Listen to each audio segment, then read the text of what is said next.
હવે જે સમાચાર વિગતવાર. જાફરાબાદ તાલુકાના વહેલી સવારથી જ વીજળીના કડાકા અને ભડાકા સાથે વરસાદનું આગમન થયું હતું.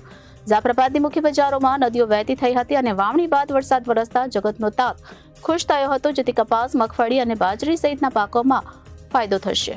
હવામાન વિભાગે 14 જુલાઈ સુધી રાજ્યમાં વરસાદની સ્થિતિ અંગે આગાહી કરી છે, જેમાં આગામી 2 દિવસ ઉત્તર ગુજરાત, મધ્ય ગુજરાત, દક્ષિણ ગુજરાત અને સૌરાષ્ટ્રના મોટાભાગના સ્થળો પર ગાજવીજ સાથે મધ્યમ વરસાદની શક્યતા વ્યક્ત કરવામાં આવી છે, જ્યારે સૌરાષ્ટ્ર અને કચ્છના ભાગોમાં કેટલાક સ્થળ પર હળવાથી ભારે વરસાદની શક્યતા છે.